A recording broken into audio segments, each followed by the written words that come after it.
Hello everyone, कैसे हैं आप सब। आई होप आप बहुत अच्छे होंगे और आपकी प्रिपरेशन भी बहुत अच्छी चल रही होगी। तो आज आए हम इस पर्टिकुलर वीडियो में डिस्कस करते हैं कि जो हमें लॉ के पेपर के बाद और टैक्स के पेपर के पहले 1.5 डेज का गैप मिलने वाला है, उसको हम मोस्ट इफेक्टिव वे में कैसे यूटिलाइज करें। एक बात आपको पता भी है और ध्यान भी रखनी है कि हमेशा अपने आप पर यह बिलीव रखना है आपको कि आप ऑलरेडी प्रिपेयर्ड हैं। आपने पिछले 9 महीने 10 महीने भी आपने प्रिपरेशन को दिए हैं। बस आपको इन 1.5 दिनों में उस प्रिपरेशन पर डस्टिंग करनी है, धूल हटानी है। तो आपका ये टारगेट होना चाहिए कि आप 1.5 डेज में सारे चैप्टर्स को, उनके इंपॉर्टेंट पार्ट को, अमेंडमेंट्स को गो थ्रू कर लें।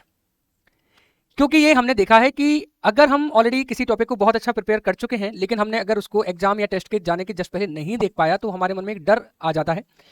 और ये डर आ जाता है कि कहीं ये सवाल ना पूछ लें, कहीं ये कॉन्सेप्ट ना पूछ लें तो मुझे प्रॉब्लम हो जाएगी। और अगर बाई चांस एग्जाम में हमें वो कॉन्सेप्ट दिख जाता है, तो अगर हमें 90 मार्क्स का बन भी रहा है, लेकिन वो 10 मार्क्स का अगर हमें ऐसा दिख गया कि ये तो छोड़ दिया था मैंने, हो सकता है वो हमसे बन भी जाना हो, लेकिन हमने चूंकि रिसेंटली उसको देखा नहीं है तो हम डर जाते हैं। पहली रिक्वेस्ट ये कर रहा हूं कि ऐसा नहीं करना है। आपको प्रॉपर तरीके से कॉन्फिडेंस को मेंटेन करते हुए एग्जाम में अपेयर करना है बेटा। हर कुछ देखा हुआ ही हो जरूरी नहीं है। जो देखा हुआ है पहले वो करेंगे हम, और बाद में जो नहीं देखा हुआ वो भी बन जाता है। कुछ ना कुछ हम उसमें अच्छा लिख ही लेंगे। दूसरी बात कि कैसे हम कोशिश करें कि हमारे 1.5 डेज में हम वो सब देख चुके हों, ताकि हमारे मन में ऐसा कोई डर आए ही नहीं। तो आज आप डिस्कस कर लेते हैं। देखिए जरा, सबसे पहले हमें ये ध्यान रखना है कि टैक्स काफी वास्ट है, हमें बहुत प्लान तरीके से रिवीजन करना है। तो first revise important chapter of GST. सबसे पहले आप जीएसटी के इंपोर्टेंट चैप्टर ही रिवाइज करेंगे, जिनका सीक्वेंस नीचे दिया गया है कि कौन से इंपोर्टेंट चैप्टर है। Must revise circulars in GST. GST में जो सर्कुलर और क्लैरिफिकेशन है, इनके ऊपर बहुत क्वेश्चन बनते हैं सप्लाई चैप्टर में, अदरवाइज भी वो आपको जरूर कर लेना है। Then revise important and but small chapter of DT. फिर आप डीटी के छोटे टॉपिक जो कि मैंने नीचे बताए हुए हैं उनको रिवाइज करेंगे। और मस्ट सी लास्ट 2 आरटीपीज। जो आप आरटीपीज ऑलरेडी लगा चुके हैं, आपको 2 आरटीपी लास्ट के देखने हैं। लेटेस्ट एमटीपी को देखना है, ठीक है। और जो भी अमेंडमेंट है उनको लास्ट में एक बार जरूर देख के हमें जाना है। हम लॉ के पेपर के दिन 13th को क्या करेंगे बेटा, हमारा 4 घंटे का टारगेट होगा, जिसमें हम क्या करेंगे, जीएसटी को रिवाइज करेंगे। ठीक है, कौन से टॉपिक्स हमें रिवाइज करने हैं, आईटीसी रिवाइज करने हैं। लगभग 1 घंटे में हमें आईटीसी को रिवाइज भी कर लेना है, और कुछ सिलेक्टेड क्वेश्चन जो ऑलरेडी आपने खुद ही सिलेक्ट कर रखे होंगे कि यार ये क्वेश्चन मुझसे नहीं बनता। यहाँ पर नए तरह के क्वेश्चन आपको बताना, आपको कंफ्यूज करने के जैसा होता है बेटा। तो आपने जो खुद ही डिसाइड किया होगा कि ये क्वेश्चन यार मुझे दोबारा देखने हैं, आप उन्हीं क्वेश्चन को दोबारा देखो। ठीक है, और फिर कुछ कॉमन क्वेश्चन है जो हम बता देंगे आपको, वो आपको देख लेने चाहिए, वो आप देख लो, लेकिन अपने सिलेक्टेड क्वेश्चन को ही देखो, कंफ्यूज मत होना बेटा। रजिस्ट्रेशन चैप्टर जो लगभग 1 घंटे में रिवीजन प्लस आपके क्वेश्चन आंसर हो जाना चाहिए। वैल्यू ऑफ सप्लाई छोटा सा टॉपिक है बेटा, 30 मिनट्स में, 10 मिनट्स में रिवाइज हो सकता है, 20 मिनट्स में आप इसके 4 क्वेश्चन कैलकुलेटर पर कर सकते हो बेटा। रिटर्न एंड पेमेंट चैप्टर का आपको 1 आवर दिया गया है। ठीक है, 1 आवर का टाइम आपको दिया गया है। और इनवॉइस भी काफी महत्वपूर्ण चैप्टर है, 45 मिनट्स में आप उसको रिवाइज कर सकते हैं। इसमें मैंने अभी ई वे बिल को कंसिडर नहीं करा, वो मैंने आखिरी में रखा हुआ है। आप पहली बात तो मैं रिकमेंड नहीं करता कि आप कोई भी वीडियो देखकर रिवाइज करें। आप खुद के नोट्स से जो आपने क्लास के समय बनाए होंगे उनसे रिवाइज करेंगे, वो बेहतर है, वो बेस्ट है आपके लिए। फिर भी अगर आपको लगता है कि यार मैं कैसे शुरू करूं, या मेरा पिकअप नहीं बन पा रहा है, या अगर मैं किसी वीडियो को ना देखूंगा तो मैं 1-2 घंटे ऐसे ही निकाल दूंगा, मुझे क्लैरिटी नहीं आ रही कहां से शुरू करना है, डर है आपके दिमाग में, तो आप ऐसा कर सकते हैं कि आप मैराथन लेक्चर देख सकते हैं। मैराथन लेक्चर आपका 13th की इवनिंग में 6 बजे से लाइव रहेगा, प्लस ऑलरेडी जो लास्ट ईयर का रिकॉर्डेड रखा हुआ है आप उसको भी रेफर कर सकते हैं। तो अगर आप अपनी स्पीड से देखना चाहते हैं तो आप ऑलरेडी रिकॉर्डेड मैराथन को रेफर कर सकते हैं, अदरवाइज आप लाइव मैराथन भी देख सकते हैं बेटा। ये जो मैंने आपको टारगेट दिया है ये थोड़ा सा ज्यादा लग सकता है, लेकिन टेक्स्ट में हमें करना ही पड़ेगा बेटा। जब हम रात में कंप्लीट करके सोएंगे अच्छा सा पोर्शन, ठीक है, अच्छा सा पोर्शन जो अराउंड 20 to 25 मार्क्स तक हमें दे सकता है एग्जाम में, अराउंड 20 to 25 मार्क्स दे सकता है, तो हमें कॉन्फिडेंस आएगा कि चलो यार इतना तो हो गया है, अगले दिन हम क्या कर लेंगे, पारी को संभाल लेंगे। तो हमें पारी को संभालने के लिए आज अच्छा खेलना पड़ेगा। ठीक है, तो आपको ये टारगेट करना ही है। लगभग 11:30-12 बजे रात तक आप इस टारगेट को कंप्लीट कर सकते हैं। अगर आप 6:30 या 7 बजे भी पढ़ने बैठते हैं, 6 बजे से बैठ सकते हैं, 6:30 से बैठ सकते हैं, 7 से बैठ सकते हैं। नेक्स्ट डे जो 14th है उसमें आपको क्या रिवाइज करना है, तो revise balance important chapter of GST. आप आरसीएम कॉम्पोजिशन रिवाइज करो 45 मिनट्स में, place of supply, TDS TCS आपको रिवाइज करना है बेटा। छोटा सा टॉपिक है लेकिन पूछा जाने की पूरी संभावना होती है। सप्लाई में आप जो भी रिवाइज कर रहे हैं कॉम्पोजिट सप्लाई वगैरह है, लेकिन आपको सर्कुलर और क्लैरिफिकेशन जरूर देखना है। ठीक है, जरूर देखना है कि कॉम्पोजिट सप्लाई के जो केसेस बनते हैं, सर्कुलर्स आए हैं उनके ऊपर, या डेल क्रेडिटर एजेंट के संबंध में जो क्लैरिफिकेशन या सर्कुलर आया है वो आपको देखना है। ठीक है, तो इस तरह क्वेश्चन में से पूछे जाते हैं। एग्जामिशन चैप्टर के लिए मैंने 2 घंटे दिए। आप केवल कोई नोट्स जिसमें आपका एग्जामिशन लिखा हो आप बस गो थ्रू कर लो। आपको अगर एग्जामिशन पे बहुत कॉन्फिडेंस नहीं भी आ रहा है, आप चिंता मत करो, एग्जामिशन का एक्सक्लूसिव क्वेश्चन भारी तरीके से नहीं पूछा जाता है। वो हमारा जो पहला क्वेश्चन आता है जीएसटी का, उसमें एग्जामिशन के कुछ पॉइंट होते हैं बेटा, तो आप एक बार गो थ्रू जरूर कर लो, क्योंकि अगर एग्जामिशन में आपको आप रिकॉल नहीं कर पाएंगे तो आप जीएसटी का पहला क्वेश्चन नहीं कर पाएंगे, और जीएसटी करना मस्ट है हमारे लिए बेटा, ठीक है। जीएसटी ही आपको अच्छा स्कोर दिलाएगा। अकाउंट रिकॉर्ड बहुत छोटा टॉपिक है, 30 मिनट्स में आप देख सकते हैं बेटा। ये 5 आवर्स का मैंने टारगेट दिया है आपको, जो आपको 14 की मॉर्निंग में करना है। ये कंप्लीट करने के बाद आपको introduction of GST, time of supply और ई बिल, इनको जस्ट गो थ्रू करना है चैप्टर से, इनके क्वेश्चन आंसर लगाने की जरूरत नहीं है। आप टारगेट करना कि 1 बजे तक आप पूरा जीएसटी कंप्लीट कर लो।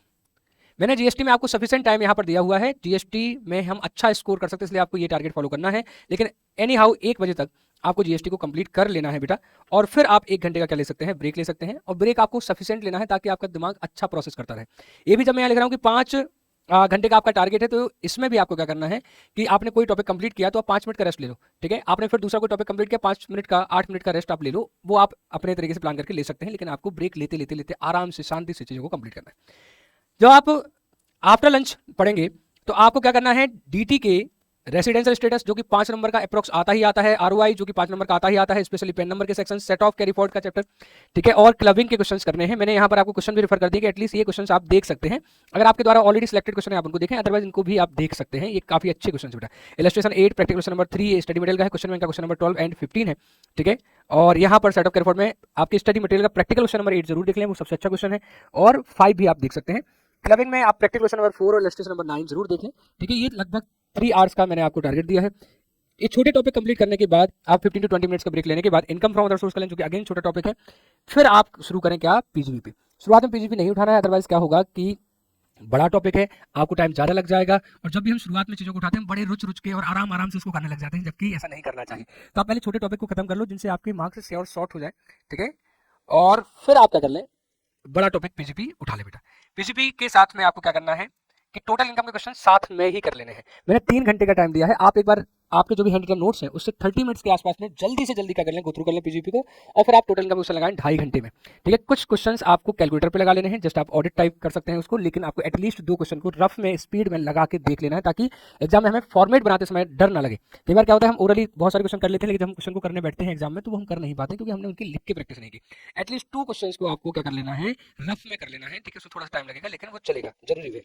फिर आप एक डिनर ब्रेक लेने के बाद टीडीएस टीसीएस एडवांस टैक्स को मेन फोकस करें, लिमिट पर, रेट पर, और कुछ स्पेशल रिमार्क है जैसे कि 194J है, 194C है, पर्सनल पर्पस से टीडीएस कट नहीं कर सकते, इंडिविजुअल एचएफ, ऐसे कुछ जो पॉइंट्स हैं आप उनको फोकस कर सकते हैं। मैंने यहाँ पर इलस्ट्रेशन नंबर 5, 12, 13 आपको बोला है, टीडीएस के क्वेश्चन करने में टाइम नहीं लगता है, ये जरूर देख लेना बेटा, उनको जरूर देख लेना। प्रैक्टिकल क्वेश्चन नंबर 2 में point number 1 and 2, practical question number 4 में पॉइंट 1, क्वेश्चन बैंक का क्वेश्चन नंबर 18 एंड 32 आप देख लें। तो जो डिफरेंट टाइप के क्वेश्चन है वो मैंने आपको छाट के दे दिए, जो जनरल क्वेश्चन है वो आपको आते हैं। फिर आप आ जाए कैपिटल गेन पर, रिवाइज करना है आपको जस्ट नोट से, और गिफ्ट वाला जो एक बड़ा एग्जाम्पल होता है जो मैंने अपनी क्लास में आपको कराया हुआ है, जिसमें हमने फादर ने बेटी को गिफ्ट करा, ठीक है, और बाद में बेटी ने उसको बेचा, तो इसको हम ट्रांसफर नहीं मानते हैं। मंजुला देसाई का केस आ जाएगा इसमें, एडवांस मनी फोरफिटेड का कॉन्सेप्ट भी इसमें आ जाएगा, ठीक है। कॉस्ट ऑफ इंप्रूवमेंट 2018 के पहले इनके और 2001 के पहले इनकर की गई है, उसका क्या ट्रीटमेंट होगा वो भी इसके अंदर आ जाएगा, ठीक है। आपको ये करना है, और इसी के लिए आपको साथ में कैपिटल गेन में आपको प्रैक्टिकल क्वेश्चन नंबर 1 करना है जो शेयर की संबंध में है, 3 करना है conversion of capital asset into stock and trade है बेटा, 6 एंड 7 है जिसमें stamp duty value, date of agreement, date of transfer, वो सब कुछ के कॉन्सेप्ट, 54 EC, 54 जो घर बेच के घर खरीदने के प्रोविजन है वो सारे यहाँ कवर हो जाएंगे। इलस्ट्रेशन नंबर 10 भी आप कर लें, स्लम सेल इसमें कवर हो जाएगा। क्वेश्चन नहीं कर पाते हैं तो क्वेश्चन को अवॉइड करें, सेक्शन को जल्दी से गो थ्रू करें, और उनके एग्जाम्पल जरूर देखें जो आपसे बन सके। फिर सैलरी हेड और हाउस प्रॉपर्टी में आपको नोट से रिवाइज करना है, मैंने बस 2 ही क्वेश्चन छाटे हैं आपको सैलरी में करना है। ध्यान रखना बेटा, कैपिटल गेन हर अटेम्प्ट में पूछा जाए ऐसा जरूरी नहीं है, सैलरी हर अटेम्प्ट में पूछा जाए ऐसा जरूरी नहीं है, लेकिन पीजीपी हर अटेम्प्ट में पूछा जाता है, टीडीएस पूछा जाता है, रिटर्न पूछा जाता है, रेसिडेंशियल पूछा जाता है, ठीक है, इनकम फ्रॉम अदर सोर्स पूछा जाता है। तो आपको ये ध्यान रखना है कि कौन से टॉपिक बहुत महत्वपूर्ण है। तो अगर आप साइड में ले जा रहे हो तो आखिरी में आप capital gain, salary, house property और डिडक्शन सबसे आखिरी में देखना हो तो देखें। ये आपका 14th की नाइट तक का प्लान है। 15th को आपको जो लिखा है बहुत ध्यान से समझना बेटा। Go through last 2 attempt RTPs and latest MTP, जो मैंने शुरुआत में बोला था।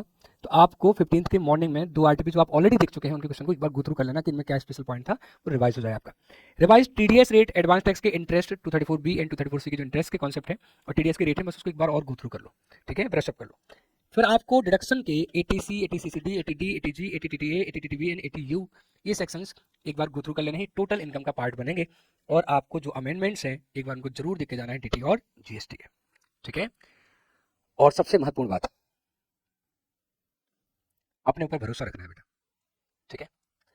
कछुआ और खरगोश की कहानी में कछुए के मन में 100 तरह के डर हो सकते थे, हो सकता है वो अपने आप को उस रेस के लिए एलिजिबल ही नहीं मानता, और अगर उसको किसी ने समझा दिया होता कि आप कहाँ लड़ रहे हो, क्या कर रहे हो, तो हो सकता है वो कभी रेस लड़ता ही नहीं। लेकिन उसने अपने ऊपर डाउट नहीं किया, उसने अपने ऊपर भरोसा किया, उसने एक रेस लड़ी भले ही वो कहानी है, लेकिन कहानी के हिसाब से ही हम समझें तो उसने अपने तरह के लोगों को कॉन्फिडेंस दिया कि अगर आप ईमानदारी से मेहनत करते हैं तो आप जीतेंगे जरूर। आप में से कोई किसी की तैयारी खरगोश के जैसे हो सकती है, बहुत अच्छी तैयारी है, किसी की तैयारी कछुए जैसी हो सकती है कि यार मैंने धीरे धीरे तैयारी तो की है, सब अच्छा है तो किया है, लेकिन पता नहीं क्या होगा। आपको बस रेस में दौड़ना है। आप खरगोश हैं तो ध्यान रखना है दौड़ना है, बीच में सोना नहीं है, टाइम वेस्ट नहीं करना है। आप कछुए हैं तो भी आपको ध्यान रखना है कि बस दौड़ना है बेटा। ठीक है, आप दौड़ोगे, आप जीतोगे। So all the best, thank you so much.